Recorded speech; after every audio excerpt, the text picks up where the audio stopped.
غنچه چشمی انتظاری می شود برگی هر یک غنچه چشمی انتظاری می شود آب آید توی خواهم کرد رویت باغی نو آب آید توی خواهم کرد رویت باغی نو هر قراری عاشقان از بیقراری می شود هر قراری عاشقان از بیقراری می شود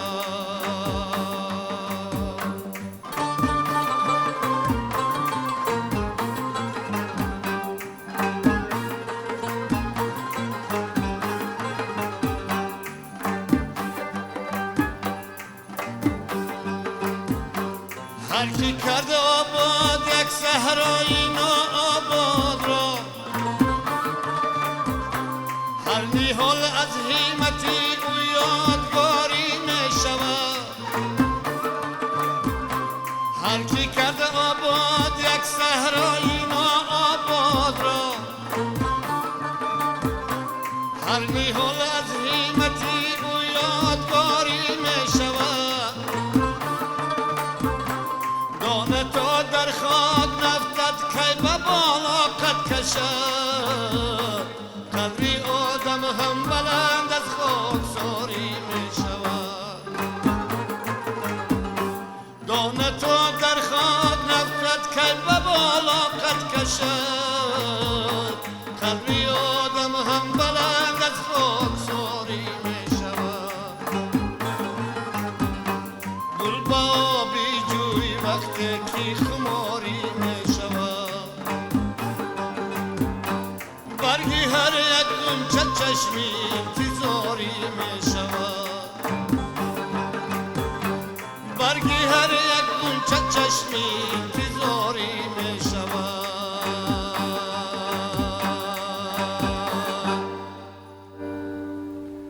شما بخیر دوستان عزتمند از محیط کاری خود یعنی از محیط خاطره ها برای شما درود میفرستیم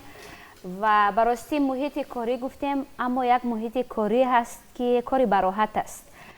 و ما همین محیط رو خیلی زیاد دوست می‌داریم زیرا در همین جا واقعا هم ترانه های صدا می‌دهند که به خاطر راحتی ما یک زمان آفریده شدن گفته شدن یک ترانه های هستند که به خاطر آرامش روح و روانمون هستند یک ترانه های هستند که یادی ما را بار دیگر از گذشتهمون زنده میکنند و ترانه های هستند که من باور دارم که عمر جاودانه دارند و امروز نیز دوستان عزتمند ما تصمیم گرفتیم از همین گونه ترانه ها یاد بیاوریم از هنرمند یاد بیاوریم که نامش جاودانه است ترانه هایش جاودانه است و ما همون اسم را خیلی زیاد میشنویم در سامانه های اینترنتی ترانه هایشون را جستجو میکنیم ما بازم خوشحال هستیم که بعضا مؤسسه ها بعضا مرکز های مخصوص موسیقوی و فرهنگی هستند که به نام همین شخصیت های بزرگ نامگذاری شدن و در همان فضا من گمان میکنم هنرمندان نو به ویه میرسند دوستان عزتمند البته شما پی بردید که ما اطراف کی سخن میگوییم زیرا در ابتدای برنامه البته یک ترانه‌اش را بازخوانی کردیم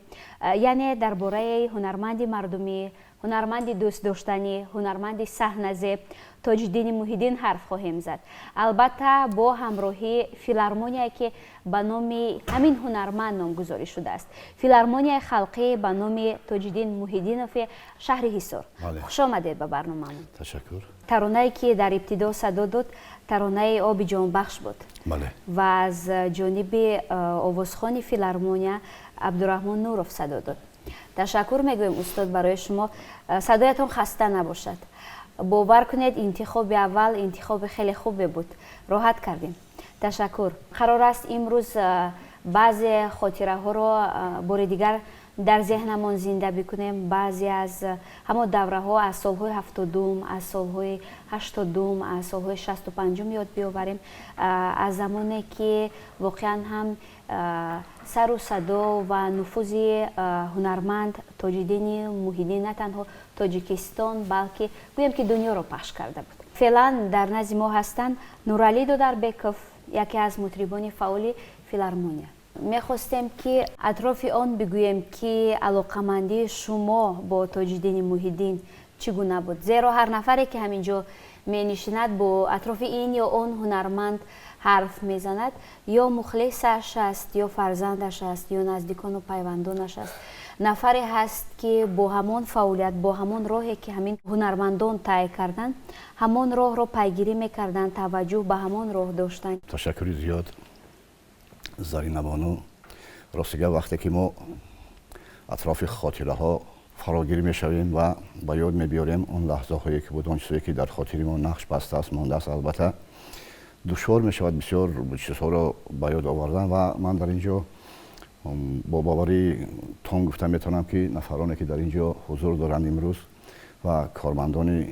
فیلارمونیای خلقی به نام شادروان استاد تاج‌الدین محی‌الدین فی بخش فرهنگ شهر ایسار هستند. اینها نفرانی هستند که همراه شادروان استاد تاج‌الدین محی‌الدین کار و فعالیت کردند و در اینجا شما به مورد قید نکردید که سالهای 60 70 رو به خاطر آوردید. راستگه من هم میخواهم اطراف همین سالها یک بعضی چیزها رو به خاطر بیارم. سالهایی که 67 68 بودند، از روی نقل هایی که به من آدمان از من 30 سال کلانتر و کارمندانی که در بخش ما کار میکنند نقل میکنند که تاج‌الدین محی‌الدین همچنین اشتراکچی می اومد در خانه فرهنگ ناحیه حصاری اون وقت کار میکردن. سالی 74 تا 75 یک سال پوره در همین شعبه فرهنگ ناحیه حصار اون وقت کار کردگی هستند و به نهایت صورت‌های جالب و برنامه بسیار خوب آفریده در بسیاری از شهر و ناحیه‌های تاجیکستان خودمان هنرنمایی کردن. من به خاطر آوردن میشوم که بعد از آنی که در استراده انسامبل استرادی انخترش گلشن کار و فعالیت میکرد، من 30 سالم خیلی جوان بود، کوشش کردم که با اون کنسرتی که اون در همون قصر فرهنگ شهر ایسار برگزار کرده بودند شرکت ورزم و تماشا کنم هنرنمایی این هنرمند را و من در خاطر دارم که با چه عذاب‌های من در اونجا وارد اون تالار شده بودم. بار اول در صحنه برآمد کردن شادروان تاج‌الدین محی‌الدین را در همون جا دیده بودم و مفتونی صدای مرغله‌دار، یک صدای ناتکرار، یک صدایی که به مانند بخمل ملایم بود، به مانند مخمل ملایم بود و من راست گپ همین یک حسیات عجایب مرا فرا گرفته بود که در یک خصوصیت خوبی دیگر داشتی، بسیار قرائت شعر را بسیار خوب اجرا میکرد و در خاطر دارم من از اجرایات ایرج میرزا من میخوام که یک چند مصرع همین رو با شما خونده دهم. باشد استاد. شادروان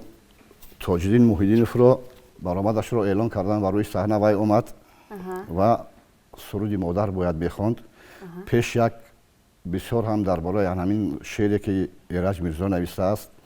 یک نقل عجیب کرد با یک صدای بسیار مرغله‌دار خوب که خودشون نقل کردن. بله خودشون نقل کردن و چند مصرعشان را خواندند.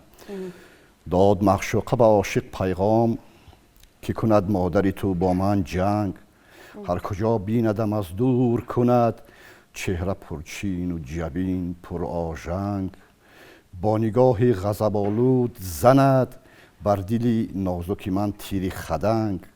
از در خانه مرا طرد کند همچو سنگ از دهنی قلماسنگ. مادری سنگ دلت تا زنده است، شهد در کام من و توست شرنگ، نشوم یک دل و یک رنگ تو را تا نسازی دل او از خود رنگ. گر تو خواهی به وصالم برسی باید این ساعت بی خوف و درنگ، روی و سینه تنگش بدری دل برون آری از آن سینه تنگ، گرم و خونین به منش بازاری تا برد زاینه قلبم زنگ. عاشقی بی خیردی ناهنجار نه، بلن فاسقی بی ناموس و ننگ، حرمت مادری از یاد ببرد مست از باده و دیوانه زیبنگ، رفت و مادر را افکند به خاک، رفت و مادر را افکند به خاک، سینه بدرید و دل آورد به چنگ، قصد سرمنزلی معشوقه نمود دل مادر به کفش چون نارنگ، از قضا خورد دمی در به زمین وندکی رنجه شد او را آرنگ آن دلی گرم که جان داشت هنوز افتاد از کف عام بی فرهنگ از زمین باز چو برخاست نمود پی برداشتنی آن آهنگ دید که از آن دل آغشته به خون آید آهسته برون این آهنگ آه دستی پسرم یافت خراش وای پای پسرم خورد به سنگ. راستی این مصرع ها را همچون قرائت شادروان تاج‌الدین محی‌الدینوف قرائت کرده بود و درباره هر یک مصرعی که میخوند نقل میکرد و من خردسال راست گپ بسیار به یک احساسات یک ناتکراری مرا فرا گرفت و از همون روز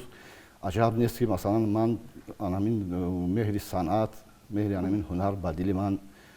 جای گرفت و من نیز به همین راه قدم ماندم. حالتی مردمی که در آن تالار نشسته بودند و صدای تاج‌الدین را گوش میکردند من تماشا میکردم بسیار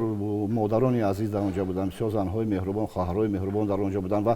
بسیاری آنها اکثریت آنها اشک میریختند. بله. خوشبختانه انمی خیلی هنرمندا هستند انمی خیلی هنرمندا بودند. در مورد همون قصه‌ای که گفتم قصه‌ای که در شکل نظم نوشته شده است و بسیار از همینجا شنیدیم که در برنامه‌های کنسرتی هنگامی که همون ترانه مادرشان را می‌خواستند اجرا کنند همین قصه را با یک صمیمیت با یک احساسات خیلی بلند نقل می‌کردند و می‌گویند که مهارت خوبی قرائت کردن شعر را که داشتند در هر یک محفل همین قصه حتما که بود در افاده اونها و واقعا هم اشک میریختن از اونی که با اینقدر صمیمیت نسبت یک مادر یک قصه خیلی علم‌آور او با احساسات حرف میزنه. به نهایت و راست گپ زرینه بانو پیش از اونه که با همین برنامه دعوت شدگی بودیم من میدونستم که در این برنامه شرکت می‌ورزم همراه همین هنرمندان همراه عبدالرحمن جان یکی از آوازخوان‌های بسیار خوب شناخته مثلا جمهوری ما یک چیز رو گفتنی هستم که لحن شادروان استاد تاج‌الدین محی‌الدینوف رو بسیار خوب اجرا میکنند. بله احساس کردیم. بله بسیار خوب اجرا میکنند. گرچند که بسیار شاگردانی مثلا پیروانی سرودخوانی‌هاشون بسیار است من بسیار رو شخصیت‌ها رو میتونم هنرمندان رو در اینجا به یاد بیارم. عزیز وهابوف یکی از هنرمندان بهترینه که مثلا صداش بسیار هم شباهت دارد و لحن تاج‌الدین را بسیار خوب میخواند. نورعلی میرزاعلیف هستند کارمند وزارت فرهنگ جمهوری تاجیکستان که به نهایت سالیان زیاد همکاری داشتن همراه استاد تاج‌الدین محی‌الدینوف و به نهایت سرودهای شادروان استاد تاج‌الدین محی‌الدینوف را خوب اجرا میکنند. بیاید در ادامه برنامه یک ترانه رو میشنویم.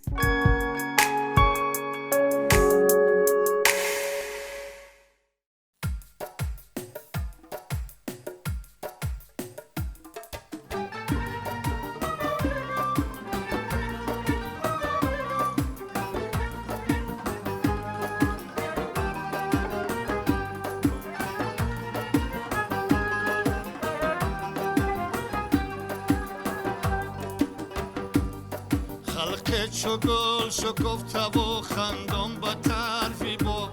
خندم به طرفی با ما و دل زی هجر تو چون لاله داغ ما و دل زی هجر تو چون لاله داغ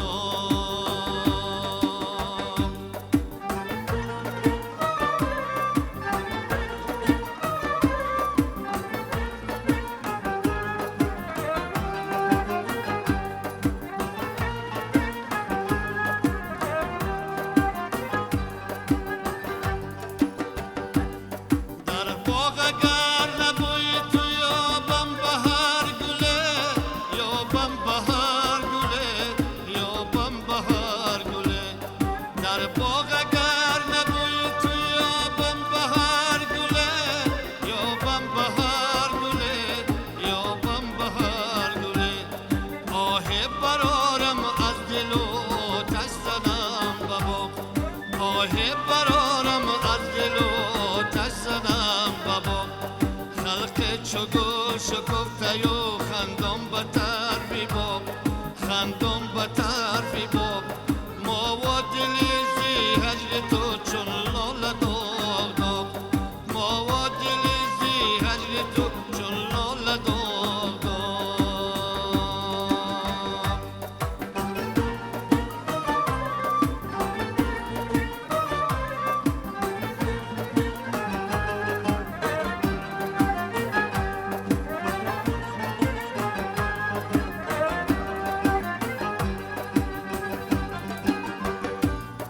حاجت مبر به خانه همسایه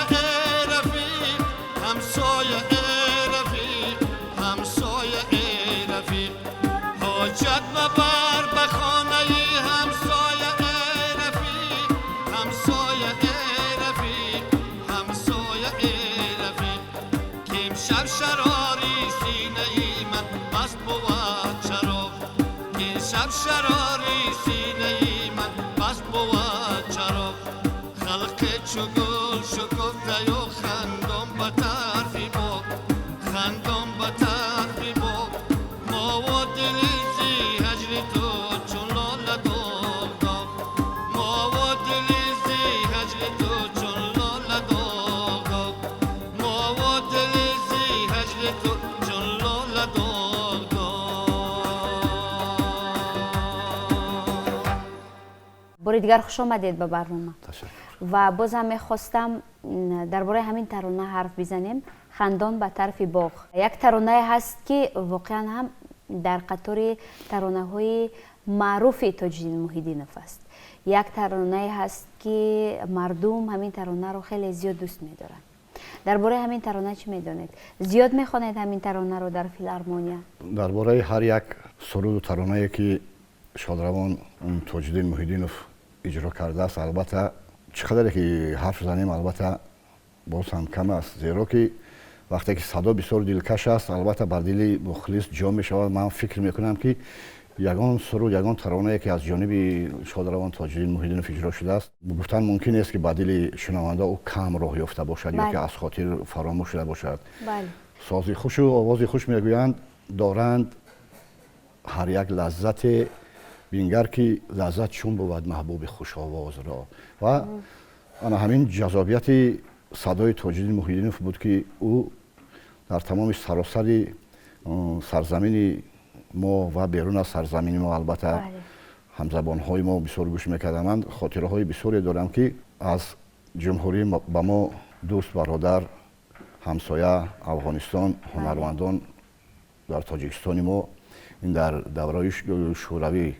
من در نظر دارم حضور داشتند و یکی از استادان بسیار ورزیده افغانستان ظاهر ویدا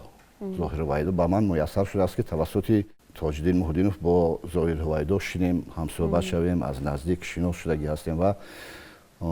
علاقه آنها رو من البته میدونستم که چه نوع مخلصی صدای یکدیگر بودند و من از زبان ظاهر ویدا شنیدگی هستم که تاج‌الدین میگفت من میخواهم که تو را بکشم و صدا پرده های تو را همراه خود دزدیده برم. اینا یک بینید که مثلا چقدر اگر کسی که سرودخوانی اگر ظاهر ویدا را اگر در یاد داشته باشد یا اگر مثلا بشناسد اگر سرودهای وی را چی گونه صدای مرغوله‌دار چی گونه صدای خوب داشتن ظاهر ویدا را البته حس میکند و بینید که در برابر همین قدر صدای خوب داشتنش ظاهر ویدا در این قدر نفوذ داشتن. بله نفوذ داشتن نماد شرق بله بله و مشتاق صدای همین تاج‌الدین محیدینوف بود و بسیاری از دیگر هنرمندانی که تشریف آورده بودند و وطن محبوب ما از جمله یکی از آوازخوان‌های بسیار محبوب دیگری افغانستان خانم افسانه در خاطر دارم که بسیار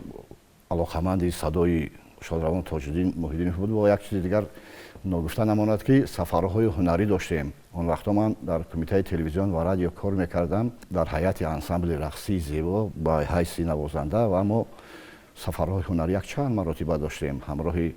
انسامبل استرادی گلشن و انسامبل رقصی زیبا و شاهد آن هستم که ما در یکی از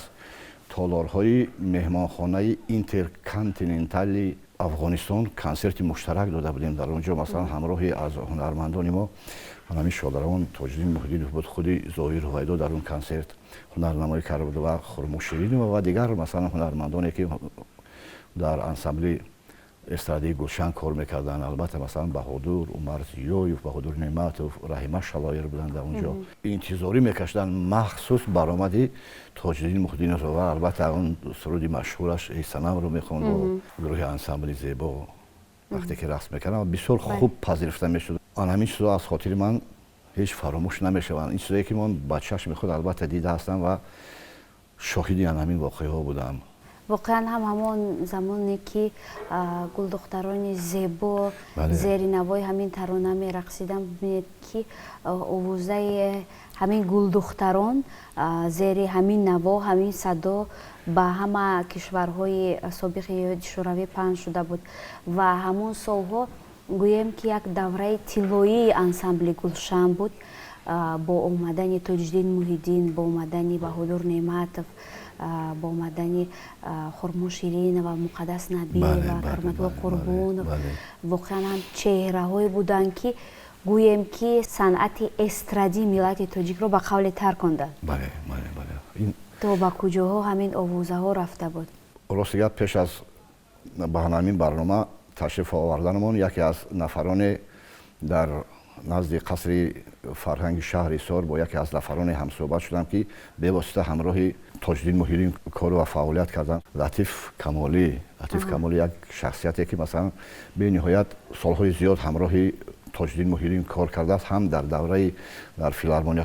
کار کردنش که هم با اسباب‌های خلقی سرود بخواند و هم در انسامبل استرادی گلشن کار کردنش و چند مصلحت‌ها چند خاطره‌ها از اون من پرسیدم. البته درباره سرود ای صنم باید نقل کرد که تاج‌الدین محی‌الدینov منبع الهامش را یک درخت زیبا را میدید با الهام می آمد، آب روان پاک و صاف را میدید با الهام می آمد. درباره پیدایش همین سرود ای صنم نقل کرده است تاج‌الدین محی‌الدینov که این سرود یک سرودی می شود که شنوندگان را تکان میده و به نهایت مخلصان خوب بسیار پیدا میکند. زحمت طولانی کشیده است تاج‌الدین محی‌الدینov درباره آفریدن همین سرود روی صحنه آوردنش. و در قطار همان ترانه ای صنم باز یک ترانه دیگر داشتن که واقعا هم یک زمانی نو رو گویا که بازگویی میکرد، یک زمان یک دوره مخصوصی گویم که اکثری جوانان بود، یک دوره طلایی گویم اکثری جوانانی همان دوره بود، همین ترانه ترک یاری. بله. چقدر ترانه با احساس است، یک ترانه خیلی زیباست، جاذبه‌ناک است. بله، من به خدا یادآور نشدم زرینبانو که همراه هنرمندان افغانستان بسیار علاقه زیچ داشت، علاقه ایجادی البته من مثلا در نظر دارم و آهنگی که همین سرود ترک یاری اجرا شده است هنرمندان افغان میخواندند. دوش از مسجد سوی میخانه آمد پیر ما، چیست یاران طریقت بعد از این تدبیر ما. با همین آهنگ میخواندند و استاد تاج‌الدین محی‌الدینov با همین آهنگ سخنهای بدرالدین هلالی را موافق دانسته مثلا این سرود را خواندن کردن و این سرود را با چقدر که همه ما شاهد هستیم به نهایت موفقیت بسیار پیدا کرد در اجرای شادروان مقدس نبی و اجرا شده است. و دو نفر هم اجرا کردن. بله. بجاست که همین سرود را به خاطر آورده شما حاضر فکر میکنم که اگر از عبدالرحمن اگر ما خواهش کنیم که همین سرود را برای ما یک بار خواند اگر عینی مداوم میشد. عبدالرحمن شما آماده هستید؟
خاطر نازک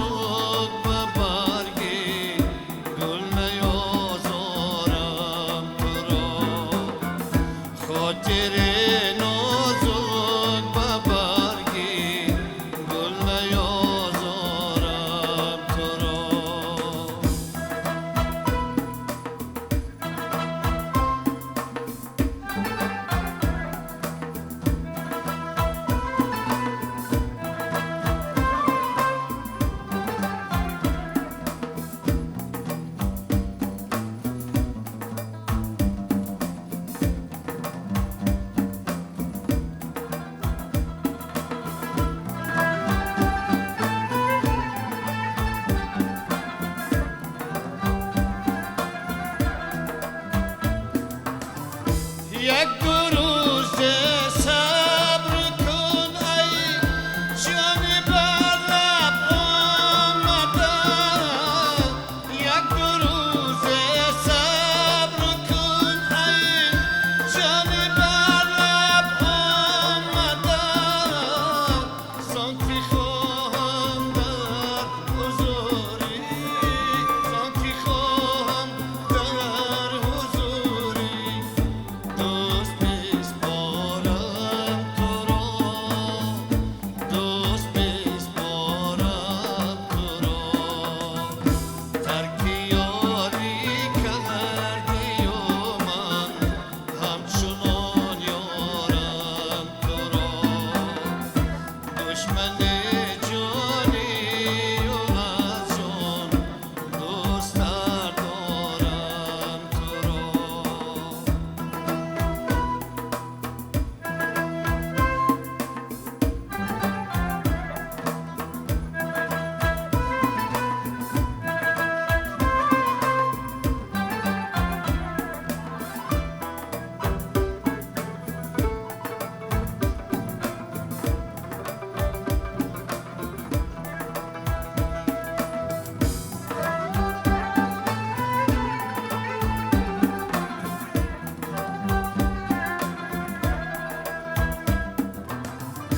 گفته ای خواهی هلالی را به کامی دشمنان گفته ای خواهی هلالی را به کامی دشمنان این سزای من که با خود این سزای من که با خود دوست می‌دارم تو را دوست می‌دارم تو را ترک یاری کرده و من همچنان یارم تو را دشمن جانی و از جان دوست‌تر دارم تو را دشمن جانی و از جان دوست‌تر دارم تو را دوست‌تر دارم تو را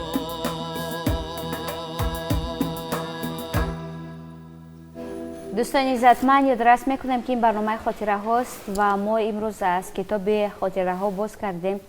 صحیفه یک هنرمند خیلی محبوب شناختنی تاج‌الدین محی‌الدین رو و فعلا یک ترانه خیلی زیبا یک ترانه معروف محبوب که واقعا هم دارای یک تاریخ مخصوص است یعنی ترک یاری رو اجرا کردیم و باید بگویم که امروز در قطار مطربان واقعا هم یکی از نوازنده های قرار دارند که به واسطه همراه استاد بودن همراه با هم کار کردن شاید در حضور آنها ترانه های خیلی زیبای تاج‌الدین محی‌الدین تولید شدن در برنامه های زیادی کنسرتی با هم بودن در محفل ها هم نشین بودن در اطراف همین ترانه حرف بزنیم زیرا که میگوین همین ترانه رو تاج‌الدین محی‌الدین با همراه مقدس نبی و تمرین میکردن و همراه با هم همین ترانه رو میخونن و تاج‌الدین محی‌الدین میبیند که همین ترانه چقدر با صدای مقدس نبی و زیبنده است و همین ترانه رو تقدیم میکنن راست است؟ بله البته مدامی که در یک جا کار میکردن شادروان هم مقدس نبی و هم شادروان تاج‌الدین محی‌الدین آنها ما بارها از طریق برنامه‌های تلویزیون و از دیگر برنامه‌های رادیو مثلا شنیدگی هستیم که آنها سرودهای مثلا دوگانه میگن سرودهای یک جای خواندگی هستن مثلا بدیهه میگوییم یا که مثلا دوید میگوییم خواندگی هستن و البته روی میدان هنر آمدن این دو هنرمند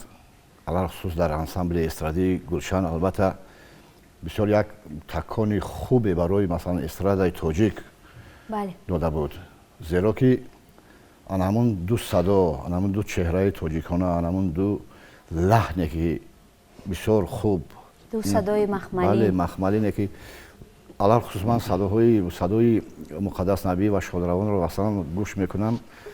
تاقی بسر و تاقی شاهی بسر بود. البته یک لهجه کوهستانی، یک لهجه ما رو مثلا استفاده میبره و بسیار نازکانه، بسیار زیبا استفاده میبرد که مثلا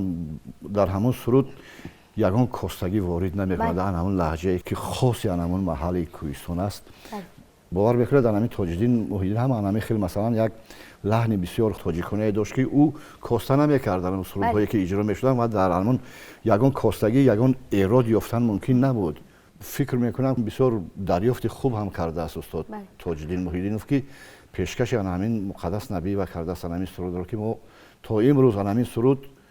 هم در اجرای تاج‌الدین محیدینوف هم در اجرای شادروان مقدس نبی و مخلصان خود را دارن. و من امین هستم که حالی عمری طولانی دارد این سرود. باز در سال‌های آینده با گوش میکنن این سرود رو، با از نو کارکرد میکنن، از نو اجرا میکنن. البته من امید دارم. از زمانی کودکیتان یاد آوردید گفتید که همگی 12 سال داشتید که با نخست کنسرت انسامبل گلشن که در آن زمان ناحیه حصار بود رفتید. همین تاثیر مهارت، تاثیر هنرشان رو بینید که اگر با یک مثلا یک نورس 12 ساله اینقدر تاثیر کرده باشد که راه پیش گرفته باشد، با صحنه صنعت رو انتخاب کرده باشد، چی گویم پس از جوانان که در شور و شوق جوانی بودند و در هوای همان ترانه ها جوانی میراندند و عشق و محبت میراندند و شاید نامه های خیلی زیبا هم می نوشتند و عموما شما گفتید که در سفرها بودید با هم، نوبسته به اونه که انسامبل علاهیده بود ولی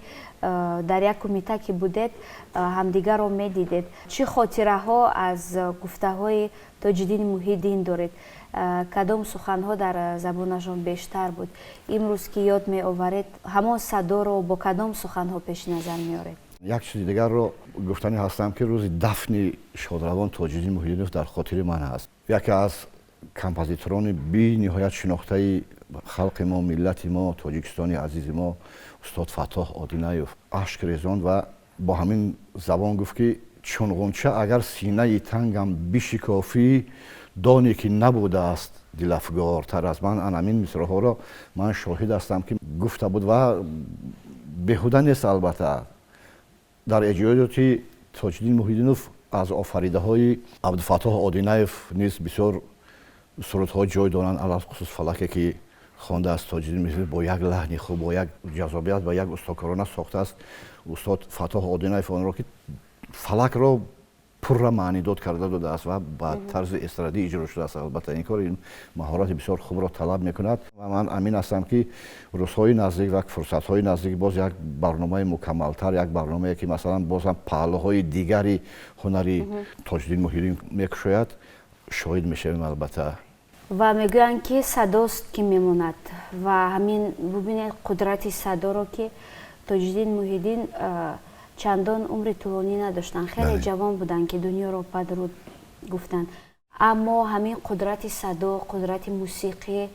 قدرت مهارت و استعدادشون رو بینید که از نسل به نسل میگذرد و نسل های نو به نو همون ترانه ها رو گوش میکند، پیگیری میکند، در هوای همون ترانه ها قدم های نخستین برای صحنه میگذارد و یک شخصیتی بودن که گفتیم که در صحنه زیبنده بودن، یک سراینده نه تنها از نگاه ترانه هاش خیلی زیبا بود، اونی که با رفتارش، با گفتارشون، با طرز لباس پوشیشون، با اونی که چگونه در صحنه رفتار میکردن تا کنون تقلید میکنن و فیلارمونی خلقی که به نام تاج‌الدین محیدینوف گذاشته شده است، فضای همون ترانه ها همیشه در همون جا هست. خوشبختانه امروز بسیار جوانان فعالیت میکنن در این فیلارمونیای خلقی به نام استاد تاج‌الدین محیدینوف که البته مخصوصا همین برنامه هایی که تلویزیون سفینه برگزار میکند بسیاری از جوان هایی که مثلا در همین فیلارمونیا کار و فعالیت دارن معرفی شده ایستاده‌اند. برنامه‌های کنسرتی خود را، برنامه‌های جالب خود را چی جوانان چی هنرمندانی که سالار هستند البته تیز نزد مخلصانشون رسانده میستن البته و این یک دستاورد است برای ما. و باید بگویم که در برابر همان شاخه‌های الهیده‌ای که در فیلارمونیا فعال است، من گمان میکنم که خیلی زیاد هستند مردم که با فیلارمونیا، با برنامه‌های کنسرتی به خاطر همون صدا، به خاطر همون نام میآیند و به خاطر شنیدن همون ترانه ها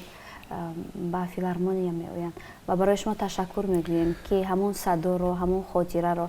همون یاد رو به همین استودیو آوردید و یاد از تاج‌الدین محی‌الدین کردید. تشکر و در انتهای برنامه میخواستیم یک ترانه دیگری تاج‌الدین محی‌الدین در همین جا صدا بدهد.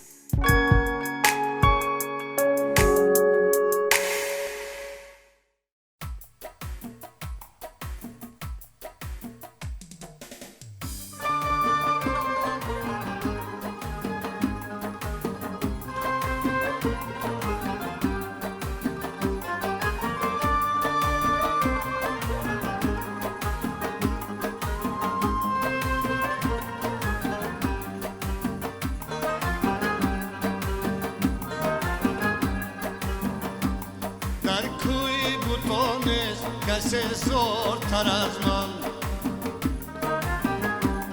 در پیش عزیزان جهان خورتر از من، در پیش عزیزان جهان خورتر از من. گفتی که به من یاری وفادار بسی هست، گفتی که به من یاری وفادار بسی هست، هستند ولی نیست وفادارتر از من، هستند ولی نیست وفادارتر از من.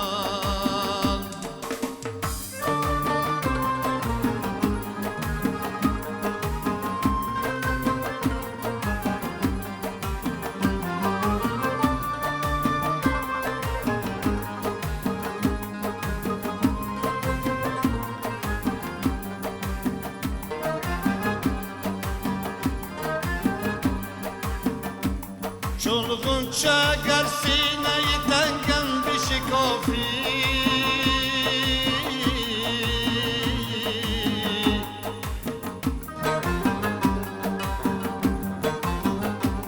چون غنچه گر سینه تنگم بشکافی،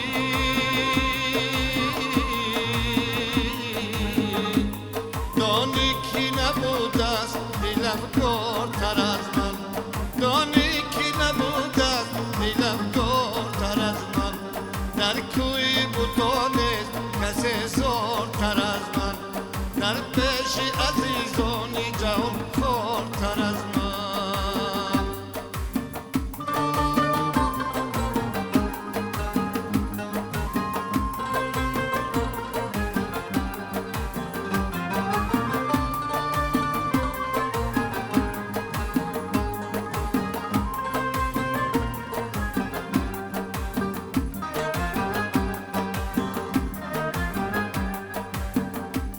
امروز اگر عشق گناه هلالی،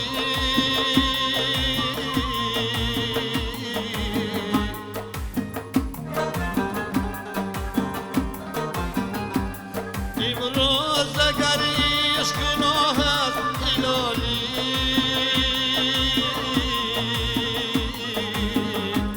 فردا نتوان یافت گناهکارتر از من،